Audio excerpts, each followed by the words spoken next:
527 people shot. Is that right? Or is that like, does that count people trampled? I think it includes people trampled and injured otherwise, but there were a hell of a lot of people shot. I mean, he opened up with automatic weapons into a crowd of thousands of people to where probably, did any bullet hit the ground? Like there were so many people at this thing that every bullet probably hit somebody. Yeah, probably. Or more than one person, depending. I don't know the power of the ballistics of the weapon, but oh yeah, it definitely, like, bullets could have went through one guy into the next 100%, person and so on. I'm sure they did. 100%. This guy, first of all, there's everybody's this becomes a big gun control argument, which it should be, right?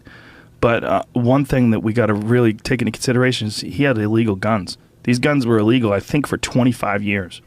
So this isn't. I don't know how much of this could have been helped by making it more illegal.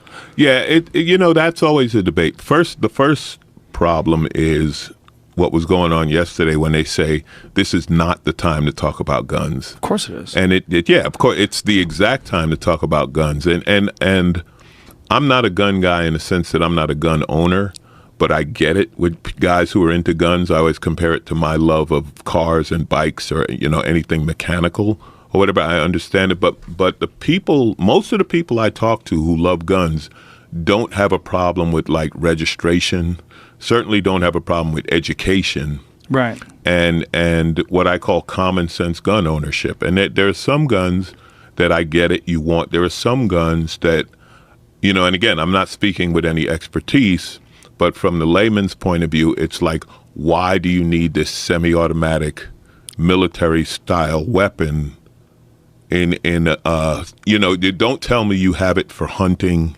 or anything else. Like, if there's a reason you want to collect it, just like if there's a reason you want to own a race car, right? And somebody says, why do you need a car that does 200 miles an hour? Well, you may have a reason you want that race car, but you don't use it on the street. You can't take it, onto the streets. And I think that should be, that there should be some kind of rule with that kind of weapon. But here's the thing: it doesn't matter if there's a rule. There were plenty of rules. Yeah, this guy violated all the rules. This guy did. But I'm just talking about the general attitude towards sales. Just the idea that you can walk into a store and buy these weapons. It should somehow be more difficult to, and again, this is my opinion, right? But I think it should be more difficult to buy a weapon of that type. Yeah, well, these are all illegal weapons. This guy shot he converted people with them illegal... to fully automatic, and fully automatic's illegal everywhere, right? Here's what's fucked up about this guy. This guy didn't have a criminal record. He had no army training, no religious or political affiliations.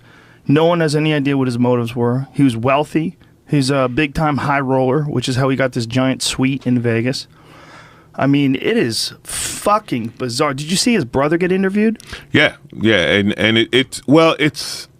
that's the thing about this. That's the thing about this kind of insanity, right? There is usually no outward, like how many people are like this in this country that we don't know about? Yeah, you know what I mean? That have, and particularly if you're wealthy. If you're wealthy, it's so much easier to hide it, right? Because you may have a big house, right? You may have a compound, you may have a camp, a place you go camping in the woods that's actually stocked with 100 weapons or something like that. I mean, that the randomness of this, to me, that is the biggest horror. The worst thing about this to me is just the idea, like, you went to a fucking concert, right? Like, that's all you did. You went to a concert in Vegas, and you're never coming home.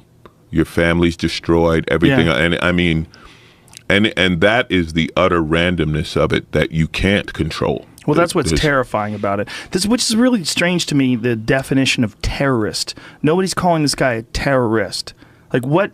Do you have to be, like, political or religious to be a terrorist? Like, how the fuck? How is this guy not a terrorist? Yeah, this is definitely terror. This is definitely terror because, you know why it's terror? Because now, are you going to go to a big event in Vegas? Are you going to go to a big outdoor Vegas does these music festivals that's in front of these towers, right? And where someone could do something like this. And the pools, they have those giant EDM parties at the pools all summer that are literally surrounded by the tower of whatever hotel you're in. So so that's why it's terror, because now you have to be afraid to do that. Well, not only that, like, this now they're going to have some sort of screening when you go into hotels, which, by the way, why the fuck didn't they have them already? I've always thought this, like, the airports are so stringent. Like, you go through the airports, they check your dick. They literally will pat your dick if you hit a random, you know? Bing! I'm sorry, sir, we got to check your dick. You're random. And they literally put the back of their hand, which was really odd to me, that it's okay to touch your dick with the back of your hand. It's like the less sensitive. They get to smooth your dick down. They get to smooth it down. Yeah. You know? But it's so weird. Like, it's okay, sir, I'm just using the back of my hand to touch your dick. Like, they might have had them grabbing, and some guy was just like, I'm not grabbing a hard dick. Yeah. Like, there's, you know. I doubt it was them. They got a union. The other guy, like, I'm not getting my dick hard by some guy who's looking for a weapon. It's just it's weird that they can do that. But if you go through the airport, right, like airports, we've decided are places where terror exists, right? So you have like I have TSA pre, me and too. I have I'm a global entry guy, and all of and that. I have clear. Yeah. So clear's the best. Clear is the best where it works. Yeah. You know, where it works. Where they have it, rather. where they have it. Yeah, you just put your fingers down. Bam. It's got a picture of you, go right through. It takes 2 seconds, right? Yeah. But that's just a place where we've decided you have terror, right? And now, are we going to decide that you have terror everywhere? No, I don't think so. I mean, for one thing, I'm not buying into the hotel argument. Like, there's a bigger issue here than the hotels. And the issue is the weapons and what can we do about the proliferation. Say it. Proliferation of weapons. Proliferation of weapons. Yes, sorry about that. It's early. You start a word and you go, I'm too deep into this word. I got too deep into a word. Now there's no backing out.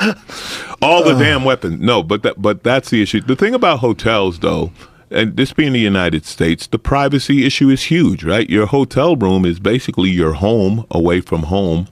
When do you what are the privacy rules of checking what you bring into a hotel, what's in your hotel room? Remember the stoplight cameras, right? Yes. And they got sued and people got in trouble because they got that picture taken and the wrong person was in their car, right? That chick wasn't his wife. Is that what it was? Yeah, or this guy wasn't his husband. One guy sued because the picture was taken, the woman wasn't his wife. They send the ticket to your house, right? Bam. He got into exactly, and he won the suit in the sense that there's a level of privacy that's expected in your car. Let me stop you there. Do you understand why it's illegal, though? Because it's a third party. It's not actually even the government. Right. They farmed it off. Right. You have some other company that's sending you a ticket and charging you money. Right. For that. And everybody was like, well, what do you guys are you're hiring people to do this? Yeah, they're commissioning a place to write tickets. But what they had to do, they had to re-aim the cameras to only hit the license plate. But that's not true because I got one the other day. You got, and you showed you? Yeah, they sent me a picture of me smiling. Well, it's not supposed to. I got a little cocky, tried to go right on red, and it flashed me. But the point being, in your hotel room, like there's an expectation of privacy. Right. And where is that line drawn? The other big it's going to difference, have to be drawn in Vegas because people get freaky in Vegas. Yeah. Right? The other big difference, and I'll tell you a Vegas story about that that's great, I heard, but the other big difference is when you're on an airplane, you're trapped in that airplane. When you're in a hotel, like, you can run. You know what I mean? You can run down the stair. Can you really, though? I mean, you compared to being in an airplane. Yeah, but I don't think it's a valid comparison, honestly. I mean, it's like you're still in a box. You're still in this big building. You're in a confined space, but I think it's easier to escape. Now, the thing about Vegas, this guy told me, who was a security guy, he said the thing about the cameras is you see who's with who. And there was one particular guy he kept bringing transgender hookers to his room, and like they knew who he was. He was like a famous guy, and they were like, "Yeah, we could destroy this guy if we wanted." We got, because they got cameras everywhere in Vegas, right? Wow. They know who's coming upstairs to your room. They know what room they're going to. So he's getting like super obvious transgender ones, like like the giant ones, football player dudes, size 18 feet, guys built like you, with dresses on. So, so I had to give up that hobby. No, I'm kidding. That's the only thing from this podcast that's going to go out viral. Yeah. And we knew it. Well, here's another thing that is a giant issue that I haven't heard discussed at all. Mental health.